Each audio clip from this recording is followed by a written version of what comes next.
Sabah artıq imtahandır. Biz bu günə qədər bir çox şeylərə sizlərlə bərabər baxmışıq. Son baxdığımız hissədə dostlar, sizlərlə həm son qəbul sual tiplərinə, həm bu 10 gün ərzində 10 dənə fərqli geniş videolara, qəbul suallarının üzərinə baxmışıq. Bugün də istəyirəm ki, sizlərlə bərabər ümumi evdə nəyi təşkil edə bilərsiniz? Dövlət qulluğunun proqramı nə kimi suallardan təşkil olunur? Əsasən nələrə baxsam daha çox qazana bilərəm. Və bu videonun əsas məqsədından ibarətdir ki, heç bir məlumatı olmayan dostlarımız belə videoya baxsın və əgər faydalansa, bu dediyimiz bölmələrə sabaha qədər baxsanız, heç riyazi bilikləriniz belə o qədər də olmazsa dostlar,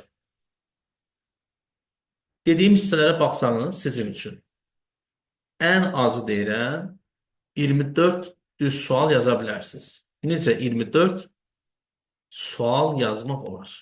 24 sual necə yazmaq olar? Bu videoda belə olsun. Nəyə diqqət eləsəm 24-ün yaza bilərəm. Qeyd edeyim, bizə bir çıxılı riyaziyyat lazımdır. Bu arada yox. Dediyim kimi, bu gün izah edəcəyim bir çox şeylər sırf az-çox riyazi bilikləri olub, məntiqdən biraz belə anlayış olanlar üçün yaza biləcəyi bir şeydir. Niyə 30 sual da demirsən? Mənim üçün ki 30 sualın əslində biz 30-unu da göstərmişik. Amma 30 sualın 30-unu da yazmaq biraz şans məsələsidir. İndi gəlin sizlə bərabər mən istəyirəm birinci pisi bölmələrindən tanış edeyim ki, bu bölmələrdən məsələn nə kimi suallara baxa bilərsiniz? Bu məsələn analogiyadır, anaqramdır. Mühakimə hissəsindən bizə artıq demək olar ki, neçə imtahandır ki, qəbul hissə düşmür. Biz ona verbal test tapşırıqları deyirik. Analogiya anaqram. Məsələn, özlüyümdə elə belə yazıram. Bizdə analogiya anaqram hissəsindən, analogiya və anaqram hissəsindən. Qəbula dostlar ən azından bir analogiya və son imtahanlarda isə anaqram hissəsindən 2, hətta 3 dənə sual düşür. Ümumilikdə analogiya anaqram hissəsinə siz diqqət etsəniz, sizə ən azından 2 və 3 sual qəbulda rahat yaza bilərsiniz. Ən asan dərsdir. Analogiya anaqram nədir? İndi birazdan test tiplərində sizə göstərərəm. Aşkar və qeyri-aşkar operatorlar. Bizə qəbulda 1 yaxud 2 sual verir. Bax, arıcıllıq və analoji arıcıllıq. Bizə qəbulda 1 yaxud 2 sual verir. Rebus və tərəzilər. Rebus dostlar fiqurədə də laqəsidir. Bizə qəbulda bu mövzu ilə bağlı 2-4 arası sual düşə bilər. Minimum 2, maksimum 4. Tərəzilər mövzusundan isə bizə 1 ən çox rastlaşdığımız bir sualdır. Amma biz bəzən 2 sualda görə bilirik. İkinci sualı isə söz şəklində verir. Onu bizim topluda 5-ci sınaqda o sual mövcuddur. Daha sonrasında 2024-cü ilin aprel ayının qəbulunda da o hinduşka məsələsində, hind quşu məsələsində mətn təhlili dostlar, əvvəl mətn təhlilləri dövlət qulluğunda 1 yaxud 2 sual düşürdü. Lakin bu son keçirilən imtahanlarda mətn təhlili ilə bağlı artıq bizdə dediyim kimi, bu dediyim statistika son dekabr, yanvar və fevrala görə desəm, bizə 3 yaxud 4 sual verir. Fikir verin. Bu sual sayları nə demək istəyirəm? Sizə lazım olan ən əsas bölmələr hansıdırsa, onlara baxın. Birazdan hər birisindən müxtəlif sayda suallar da göstərəcəm. Nəyə diqqət etsəz sizin üçün daha yaxşı olar. Sonra dəyərli dostlarım, bizim qəbulda rastlaşa biləcəyiniz hamının ən çox sevdiyi cədvəllər, riyazi və tapmaca tipli cədvəllərdən söhbət gedir. Cədvəl mövzusundan biz qəbulda 2 və 4 arası sualla rastlaşa bilirik. Onun ən azından biri riyazi hissəsi olur. Toplaması və vurması ilə daha çox rastlaşırıq. Tapmaca tipli cədvəllərdən də 2-3 nümunədən rastlaşa bilərik. Yəni ümumilikdə ya 2 ya da 4 sualdır. Bu qeyd elədiyim ilk dərslərin hamısı bizim üçün əsas dərslər sayıldığına görə, bax bu 6-cı hissəyə qədər gəlməsi, 6-cı hissəyə qədər əgər siz bütün bölmələri yaxşı mənimsəsəniz, ən azından 3 sual analogiya, 2 bursadan 2, 4, Mətn təhlili yaxşısın xətrinizə burada yazın 2. Cədvəllərdən də minimum 3 yazın. İndi fikir verin. Bu 6 dərsə diqqət eləsəniz, düzdür, yəni 6 dərs deyəndə adama biraz qıraqdan baxanda şey gəlir. Verilən misalda, bax, 3, 3, 6, demək bu 6 dərsə 16 dənə sualı, demirəm hamısını yazmaq, ən azından 14-ünü yazmaq mümkündür. İndi özünüz də imtahanda baxanda görəcəksiniz. İstəsəz, görsəz vaxtınız qalıb sayarsınız. Bu 6 dərsdən ən azından bizə 14-16 arasında bal əldə edə bilərik. Yəni, qapalı suallardan söhbət gedir. Açıq sual düşsə, aha. Yəni, o son dərslər həmişə deyirsiniz, müəllim, biz nəyə baxaq? Biz nəyə daha çox diqqətimizi verək? Bax, baxa biləcəyiniz dərslərdən. Əsasən, bax, bu 6 dərsdir. Daha sonrasında bizdə qəbulda rastlaşa biləcəyimiz digər. Bax, 6-ya qədər dediyim kimi, dostlar, gəldik 14 sual. İndi keçirik o dənə-dənə suallara. Yaş məsələsi. Son artıq neçə imtahandır? Bizdə qəbulda bir sual var. Amma yenə də etibar etmədiyim bir mövzudur. Düzdür, biz həmişə yaş məsələsi ilə bağlı tələbələrə onunla bağlı məlumat veririk. Deyirik ki, məsələn, yaşa bax, dərsləri də keçirik. İnanıram ki, növbəti imtahanlarda da məsələ tipləri ilə bağlı bizlərdə sual olacaq, hə? Amma o yaş mı olacaq, faiz mi olacaq, indi görək necə olur. Dostlar, barmaqdır, çubuqdur, bunun içerdə də qüvvətidir. Bizim ən son qəbulda gördüyümüz bu iki sualdır. Barmaq və bunker. Söhbət yəni son 2-3 qəbula görə gedir. Oktyabr aylarında gördüyümüz suallardır. Bu 4 mövzudan bir sual ya da 2 sual düşə də bilər, düşməyə də bilər. Dedim ki, videonun ilk başlanğıcında əsas məqsədlərindən ibarətdir ki, əsas nəyə diqqət edin ki, sizə imtahanda daha çox nələrlə rastlaşa bilərsiniz, onları aydınlaşdırasınız. Sonra hesab əməlləri mövzusu. Hesab əməlləri mövzusu bizə qəbulda 1 və 3 sual arası sual verə bilər. Əslində son keçirilən neçə imtahandır ki, 2 dənə sual düşür. Bəzən 3-cü sual, məsələn, açıq sual formasında BA və AB vəzifələrində qəbula düşür. Bu bölməyə də baxmaq məsləhətdir. Bax, əsas mövzulardan biri də hesab əməlləridir. Toplaması, çıxması, vurması, bölməsi. Keçid edirik bu 10-cu dərsə. 10-cu dərs faiz məsələsidir. Faiz məsələsi ilə bağlı bizə qəbulda bir sual artıq neçə imtahandır ki, düşür. Hətta yanvar imtahanında bizdə 2 sual vardı faiz məsələsi ilə bağlı, BB-də. Bunlardan biri çox asandı idi. İldə 5% azaltmaqla 2 il sonra nə almaqdır? Bir də dostlar, son vaxtlar bizə diaqram və cədvəl tipli suallar düşür. İndi ta ki, düşsünmü deyək, düşməsinmi deyək, adam bilmir nə desin. Sonra burada fiqurlarla var, hissələrdən. Ümumiyyətlə, fiqur mövzusu bizə qəbulda. Qeyd edeyim ki, fiqur analogiyasıdır, fırlanmasıdır, ardıcıllığıdır və s. Bu mövzu bizə qəbulda bütün fiqurları saysaq fəza fiqurları içərisində olmaqla. Fiqurlarla bağlı biz qəbulda 7-9 arası sual görə bilirik. Ardıcıllığı olsun, fırlanması olsun, fəzası olsun və digərləri.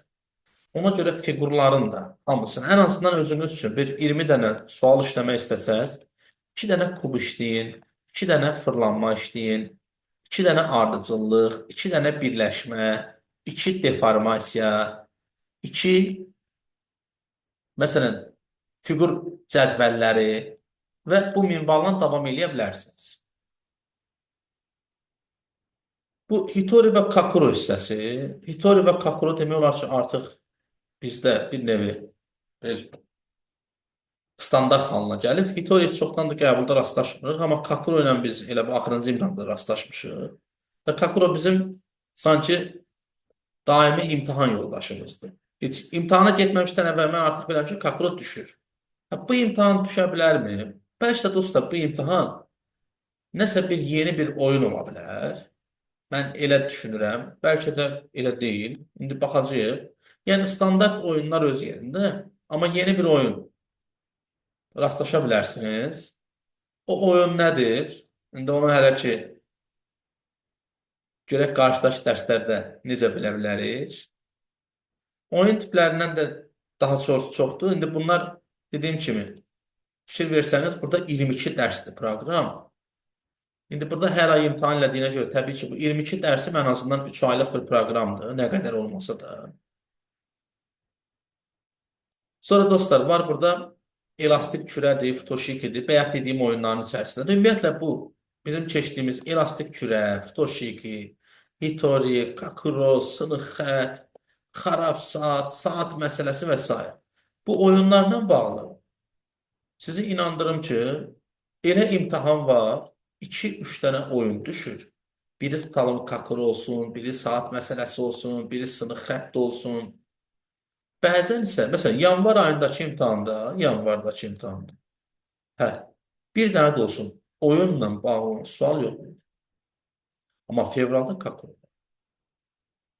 Sonra məsələ tiplərindən, bax, sürət məsələsi. Heç çoxdan da qəbulda görmürük. Demək olar ki, bu artıq elə bir tarixə qovuşur, unudulur. Növbəti imtahan ola bilərmi? Görək. Biz saatı əslində oyun tiplərindən saymırıq da, saat artıq elə bizim ayrılmaz bir hissəmizdir. İndi məlumatın şifrələnməsi, sahə perimetr. Şifrələnmə əslində bizdə BA-da, AS-də və AB-də daha çox gördüyümüz sualdır. Düzdür, proqram eyniləşsə də, hələ ki BB-də biz o sualı görməmişik. Deməyim, bundan əvvəlki imtahanları görsək də hər imtahan alınmır da, müftə bir ballıq bir sualdır şifrələnmə. Amma sahə perimetr artıq neçə imtahandır ki, BB demədən, BA demədən, bütün qəbullarda rastımıza düşür. Və sahə perimetrlə bağlı bizim geniş bir videomuz da var. Təbii ki, bu videonun altından dostlar, sizlər üçün bir playlist düzəltmişəm. İçərisində hardasa 40-a yaxın videodur. Şərt deyil o siz 40 videoda baxasınız. Çünki o 40 video ümumilikdə 70 saatdan çox izahdır. Orada bəzi videolar var ki, hətta 3 saatlıq, 4 saatlıq izahları var. Əsas hissələrə, bilmədiyiniz hissələrə baxa bilərsiniz. Sonra xarab saat və onun bucağının tapılması. Bildiyiniz məşhur xarab saatdır. Heç çoxdan da qəbulda yoxdur. Sonra qatlanmadır, sınıq xəttdir, bir də fiqurların sayılması. Bax, bunu bir dərs kimi bura qeyd eləmişik. Fiqurların dostlar sayılması standart olsa bir şey fikirləşmək olur. Amma sözünüz fikir versəniz, artıq neçə imtahandır ki, yay aylarından bəri bütün qəbullarda fiqur sayılması ilə bağlı suala biz rastlaşırıq. Ona görə də fiquru müəllim, mən necə sayım, nə cür sayım deyəndə. Mən istəyirəm, burada da sizin diqqətinizi çatdırım ki, dostlar, fiqurun formasından, fiqurun kəsən xətlərdən, fiqurun yerləşmə vəziyyətindən və fiqurda nəyi soruşdan astrolat dəyişə bilər. Ona görə standart bir şey yoxdur fiqur sayılmasında. 21-ci sualda hissələrin birləşdirilməsi, fiqur əmələ gətirilməsi və artıq hissənin seçilməsi. Bu hissədə dəyərli dostlar bizdə əslində son yanvar ayının imtahanında da həm BB-də, həm səhər keçirilən imtahanda, həm günorta keçirilən imtahanda hər ikisində qəbula rastlaşmışdır. Bir də burada yazdığımız kimi bağlarla əlaqələndirilmiş fiqurlar, yəni deformasiya və sudokular, yəni oyun tipləri. Gəlin ümumi bir təşkil xarakteri olaraq, mən buradan sizə ümumi, yəni nədən neçə ədəd yaza bilərsiniz dediyim. Əslində, əsas hissələr nəyə baxırsınız? Gəlin indi keçid eləyək sualları. Görək bizdə sualların içərisində nələr var ki, biz onlardan nəyi işləsək, neçə yaza bilərik. Onlardan biri dostlar, bayaq göstərdiyim analogiya hissəsidir, mövzu. Analogiya hissəsindən, indi məsələn, burada ümumi olaraq bizim PDF-imizdən sizə bəzi sual tiplərini göstərdim ki, bildiyimiz standart bax bu analogiyadır. Bu analogiyadan gördüyümüz məsələn yaşıl və zümrüd. Yaşıl və qırmızı zümrüdə sual yazır. Gömrüyün qəbul sualıdır. Məsələn, birinci sual. Bu mövzudan özünüz üçün bəzi testlər işləyə bilərsiniz. Düzdür, əzbərləmək lazım deyil. Bəzən birə-bir testlərin özü düşür. Yenidən qəbula düşə bilər müəllim. Bayaq qeyd etdiyim kimi, analogiya və anaqram mövzusundan 2 və 3 sual nağdı gözləyirik. Şablon mövzudur. Bunun bir bu tipi var dostlar. Bir də daha sonrasında bizdə mövcuddur. Bu ekranın sağ tərəfində gördüyünüz həm aprelin qəbulunda düşən, həm gömrüyün iyun ayındakı qəbulunda düşən. Bu da anaqram hissəsi ilə bağlı, sözlərlə bağlı tapşırıqdır. Elə belə nümunə olaraq göstərirəm ki, gözünüzün qabağında canlansın nələrin olduğu. Sonra var dostlar, anaqramın bu hissəsi. Bir hərfin sonu, bir hərfin əvvəli. C bəndi. Yəni nə? Təkər bir sözün sonu, ərazi bir sözün nə idi? Əvvəli. Sonra bizdə var bunun anaqram hissəsi. Yəni hərflərin sırasını pozur. Deyir verilən məsələn 5 variantdan 4-ü bir-birinə əlaqəlidir. Tap görüm nə eləmişəm. Bizim dişimiz tapmaq.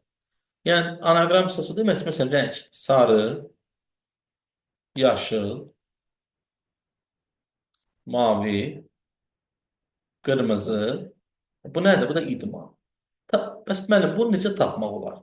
Dostlar, sualın birini tapandan sonra digərlərini tapmaq bizim üçün daha rahat olur. Çünki biri açılanda digərlərdə avtomatik hissə gəlir.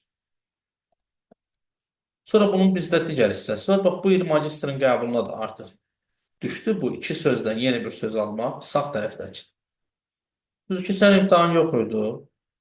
Elə bil ki, imtahanda yoxa çıxıb.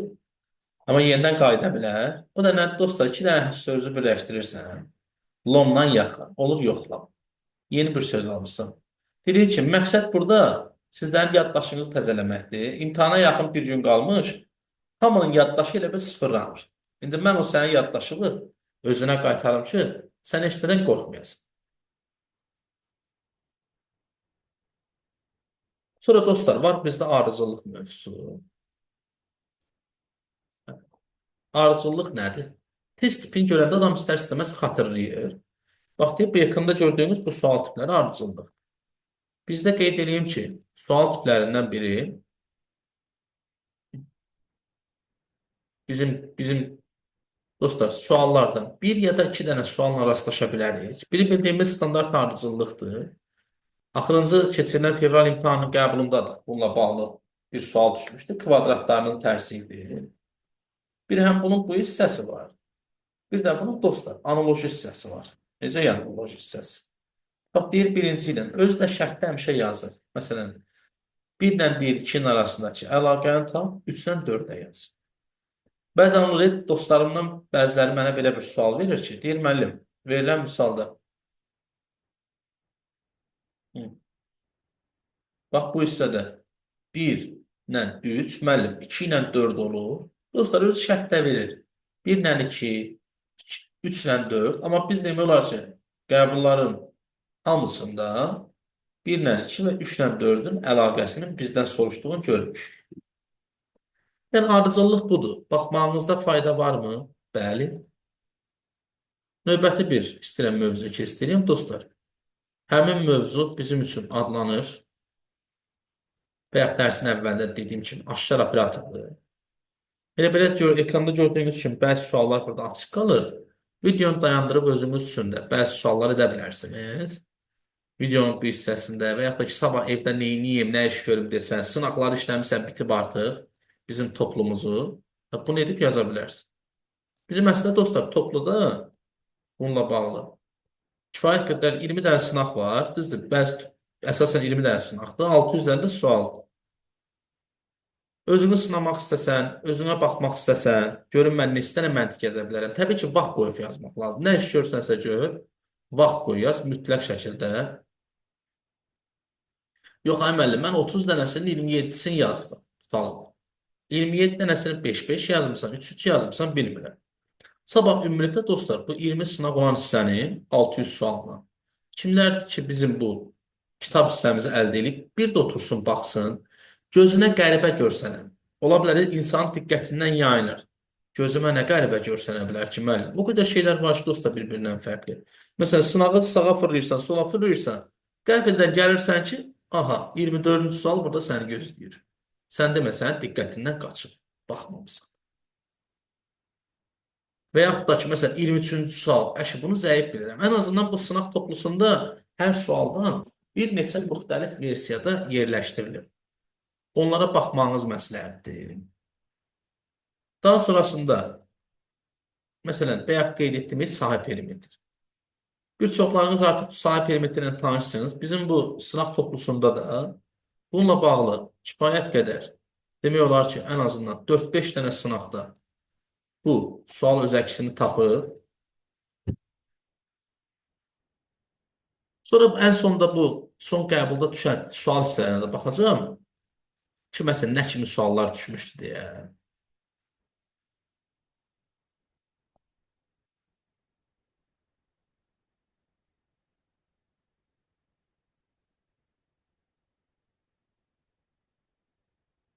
Hə, sonra dostlar, deformasiyaya baxın. Demək olar ki, bir neçə imtahan bizdə qəbulda bu gördüyünüz 13-cü sual kimi. Deformasiya sualı. Sonra fiqurlarla bağlı sual. Kubla bağlı sual 14 və 12-ci sualda olduğu kimi.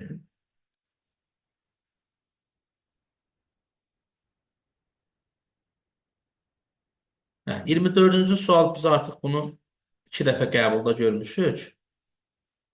Yəni bu son söhbət gedir 2024-dən. Bunu əvvəllər də biz qəbullarda görmüşdük. Əsasən fəaliyyətin davam etdirilməsi sertifikatı üzrə keçirilən imtahanlarda bu suala da diqqət edə bilərsiniz. Maraqlı bir sualdır.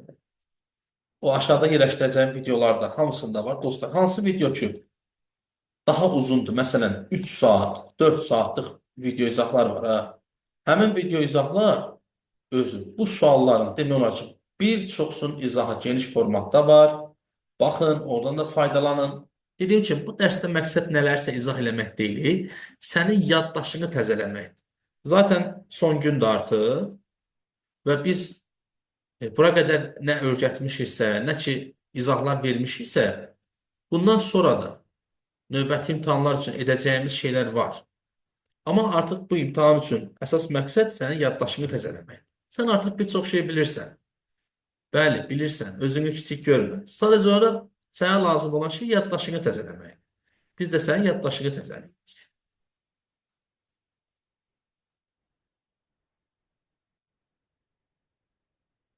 Yəni, bu sınıq xəttə də baxarsınız, dostlar. Gələcək dönəmdə bizə qəbullarda düşə biləcək suallardan biri budur. Keçən səfərki videoda izah eləmişdim. Dəfələrlə izah eləmişəm. Az qalsın bir il bundan əvvəl izah eləmişəm. Yenə də diqqət etməyinizdə məsləhət var.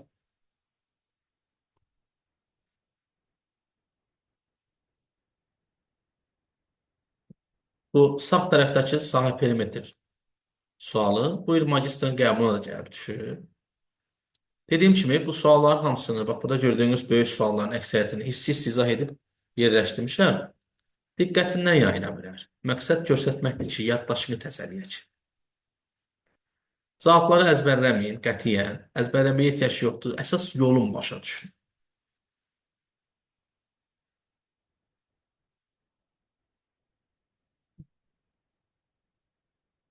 Sağ tərəfdə verilən, məsələn, fəza fiqurunun başqa bir hissəsi.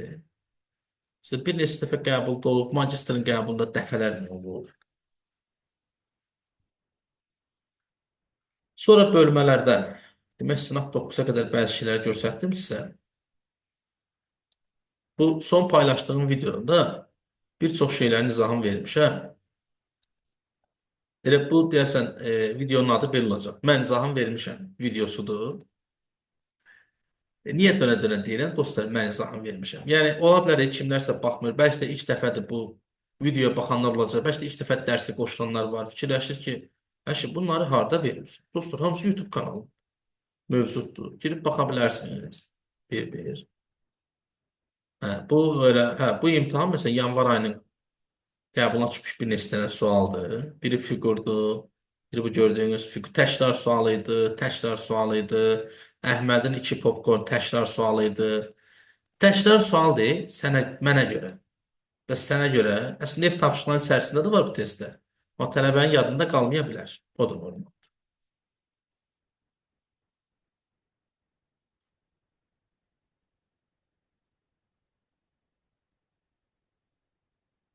Ha, keçən səfər mən onu deyirəm ki, demək bu son keçirilən dövlət qulluğunun yanvar ayındakı keçirilən BB-nin qəbulunda belə bir sual düşmüşdü dostlar. Məsələn, bu sual mənə görə çətin idi ki, niyə çətin idi deyə bilərsiniz mənim. Çünki rəqəmlər özündən elə verilmişdi ki, BB-nin qəbuluna düşən sual günorta AS-nin, BA-nın və AB-nin qəbuluna düşən sualdan çətin idi. Düzdür, görünüş olaraq adama İlk olaraq rahat gəlsə də, hesablaması ən çətin olan test idi. Günorta düşən sual da neft məsələsi idi. O manzaraq dəzgahının üzərində hissələr vermişdi.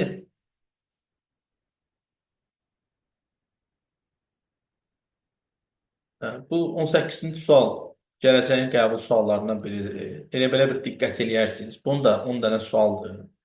Keçən səfərki axşam dərs keçəndə də bunu izah eləmişəm. Nəyi necə eləmək lazımdır? 4 dənə rəngdir. 4 rəng bir-birinə toxuna bilməz.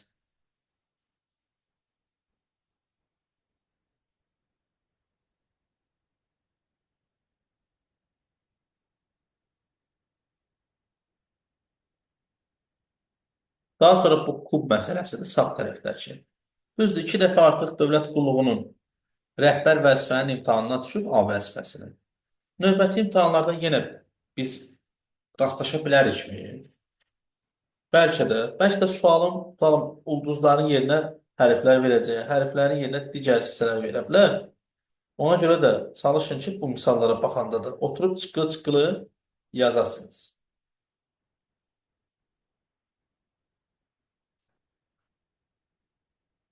Sonra son bir neçə dənə sual tipi göstərmək istəyirəm sizə. Və yaxud bundan əvvəlki imtahana getmədən öncə baxmalı olduğumuz videoların içərisində də bu hissəni vermişəm. Buna baxa bilərsiniz bu arada. Bu sual hansılara uyğundur, nəyə nə deyir?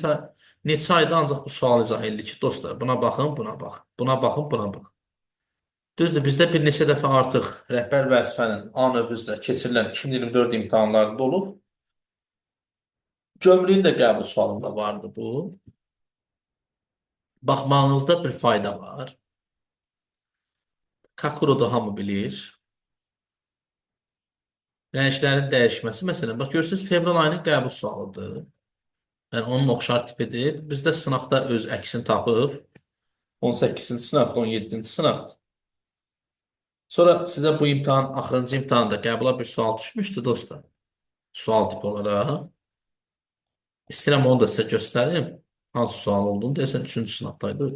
Deyəsən 5-də ya da 6-da. Ya da ki, mən nömrəsini səhv saldım, ola bilər.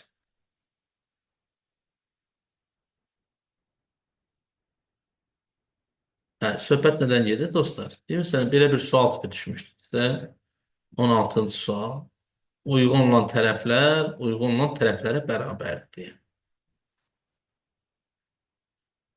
Sınaq toplusundan sizə son bir dənə də bir neçə dənə sual göstərmək istəyirəm. Onlardan biri dostlar 27-ci sualdır. Yenidən qəbula düşə bilər. Çoxdan da bizim qəbulumuza düşməyən. Söhbət dövlət qulundan gedir. Tərəzi, əyri qol, tarazlıqda olmayan tərəzi. Özdə bu onun çətin bir tipidir. Buna xüsusi bir diqqət edib. Əgər həllin yaza bilsəniz 29-un, hətta həllin yazın. Belə videonu yerləşdirəndə YouTube-da dayandırın videonu. Baxın görün nəyə yaza bilərsiniz. Cavabı nədir?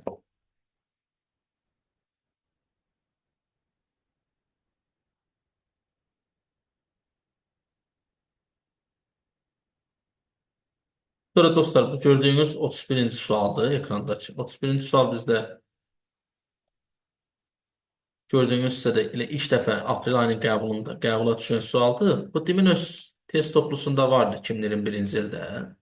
Həqiqətən maraqlı bir sual idi. Və sağ olsunlar ki, bunu imtahana saldılar və bir neçə imtahan yenə qəbulda rastlaşdıq.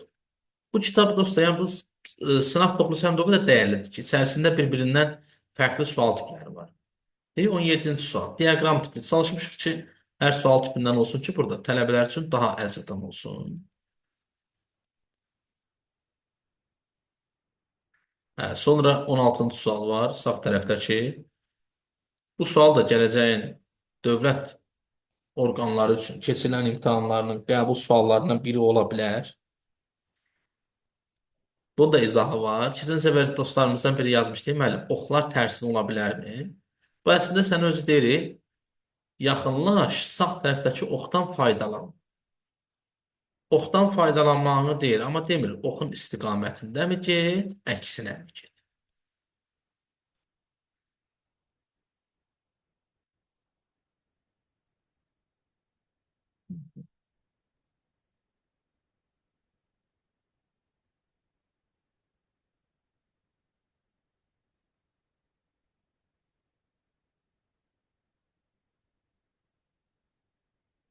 Hə, dostlar. Bir də ki, bu axırıncı qəbula düşən bəzi. Hə, burada bir neçə dənə sual var. Bax, 26-cı sual tipi hesab əməlləri mövzusudur. Mən avqust ayının qəbul izahını verəndə də, oktyabr ayının qəbul izahını verəndə də, iyun ayının qəbul izahını verəndə də siz açıb baxsanız, 26-cı sual tipində 4-5 dənə suallar var. 4-5 dənə. Bu son keçirilən qəbula bayaq düzdür paylaşmışam, amma yenə bir ötəri olaraq bunun üzərində baxacağım bəzi suallara. Sonra bu ekranın sağ tərəfində gördüyünüz 21-ci sual. Bu bizdə həm keçirilən uğur yolu müsabiqəsində, həm dövlət qulluğunun rəhbər vəzifəsinin A növ üzrə səhv xatırlaya bilərəm. Ya sentyabr idimi, yoxsa iyul idimi? Nəsə bu iki imtahandan birində düşmüşdü qəbula. Orada biraz fərqli bir şey soruşurdu. O deyir ki, minimum adam sayı nə qədər ola bilər? Sol tərəfdəki sınıq xətti, sağ tərəfdəki kubdur. Bu ki, bunları tapdım. İndi gəlin son keçirilən qəbulun üzərində də sizə bir neçə dənə izahlar verim. Əsasən nəyi? Bax, bu üçüncü sual tipi. Yenidən qəbula düşə bilərmi? Bəli, qəbula düşə bilər. Bəs düşsə necə eləyim? Nə kimi yazım? Nəsinə baxım ki, bu mənim üçün daha faydalı olsun. Bu testdə dostlar, edəcəyiniz şey nədir? Böyükdür, kiçikdir işarələri. Mənə düzdür. Burada nə verib? Veribdir ki, çalışın. Burada 10 dənə hərfin natural ədəd olduğunu bildirib. Yəni müsbət ədəddir. Sıfır deyil, kəsirlə deyil.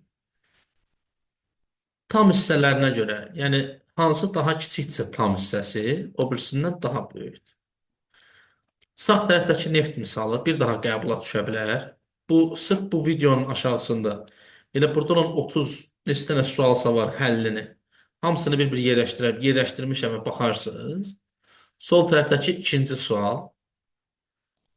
İndi mən o videoda belə bir şey demişəm. Bəlkə kimsə dərsdə ola, kimsə baxıbsa bilir artıq. Bu misalın həllini dostlar, mən özüm də magistr hazırlaşarkən edə bilməmişdim o vaxtı. Mesela sual məni çox düşündürürdü. O qədər düşündürdü ki, adam da istərsən heç kimdən soruşmaq istəmirsən. Prinsip məsələsi var, özüm taparam. Ha, o qədər şuur altıma yeritmişdim ki bu misalı. Bu misalın həllini dostlar yuxuda görmüşdüm. Yəni bir səfər durdum avtomatik misal həll eləməyə başladım. Köhnə qəbul sualı.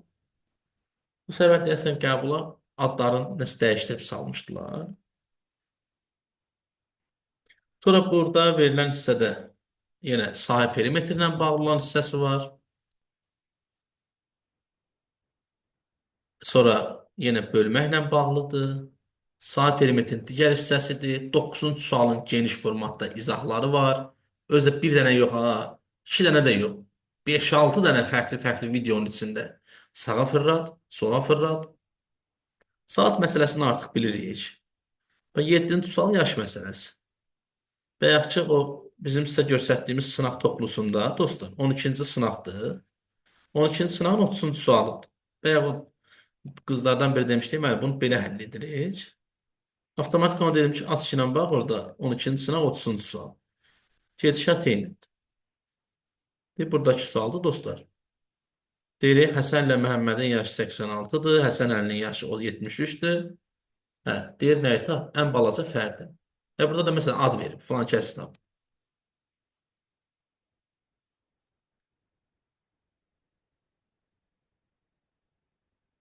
Sonra verilən misalların içərisində üçbucaq saymadır. 14-cü sual tipində sual bizə dövlət qulunun qəbulunda düşmüşdür. Yenə linkli tərəzidir. Fiqur olan hissəsidir. Fəza fiquru var burada. Hə, burada bəzi bayaq izah edəndə bəzi sualları səhv etmişəm. Dostlar, video düzgün həllən vermişəm bu arada. Əslində burada 10-11 olmalı. 10-11. Ona görə. Burada bir neçə dostumuz yazdı ki, mən bayaq səhvdir. Bir neçə sualın üzərində dostlar diqqətindən yayınır. Bəzən 15-ci sualda da deyəsən hesab hissəsində alınmırdı. Ha. Kubdur. Solda gördüyüm 23-cü sual. Bəlkə də yenidən qəbulda rastlaşa biləcəyimdir. 25 fəza füturudur. 24-cü sual bayaq izah eləmişəm. O hissədə də. Diqqətinizdə olsun, həmin izaha baxın, bir daha faydalanın. Niyə də siz onu yaza bilməyəsiniz? Bəlkə də müftə bir bal deyərdim buna.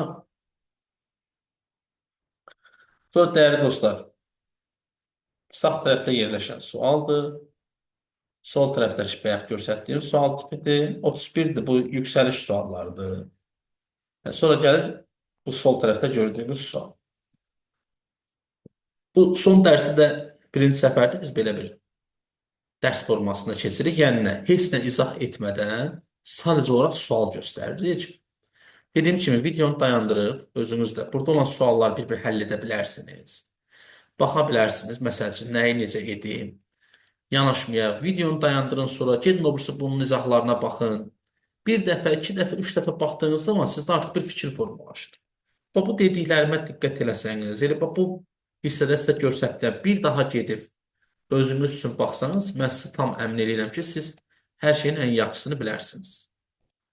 Yəni, olaraq dostlar, qeyd edeyim ki, bura qədər bizim kanalımızı izləmişsiniz. Çox sağ olun, var olun. Elə bizim dərslərdə də iştirak eləmişsiniz. Ən əsası odur. Sizlərlə bura qədər və burada olmaq bizim üçün xoş idi. İnşallah hamınıza növbəti imtahanlarda uğur arzulayıram. Ən əsası odur. Tək xeyrisi olsun deyək. İnşallah imtahandan çıxandan sonra da bizim bu sınaq toplumumuzdan həmin imtahanda neçə sualla rastlaşsanız, hansı sualla rastlaşsanız bizimlə paylaşın. Biz də baxaq. Görək məsələn nə kimi suallarla rastlaşmışıq. İnşallah inanıram ki, hər imtahan olduğu kimi də bu imtahan sizlərlə bərabər əlimizdən nə gəldisə etdik. İnşallah həm də bu video ilə deyəsən 8 mart günə təsadüf edib. Mən buradan da bütün 8 mart Beynəlxalq Qadınlar Günü münasibəti ilə də hər bir qadını təbrik edirəm və o bir deyim var, dünyada gördüyümüz ən gözəl şey siz qadınların əsəridir. Qoy hər zaman qadınlar gülsün, qadınların üzü çiçəklənsin. Hər zaman üzünüzdən gülüş əksik olmasın. Və ən əsası da sağlam, həm fiziki cəhətdən, həm düşüncə cəhətdən sağlam olun. Və daima da günəş kimi parıldayın. Nəsə əziz dostlar, mən artıq sizlərlə sağollaşıram. Sizlərə Allah'a emanet deyirəm. İnşallah imtahanda görüşərik.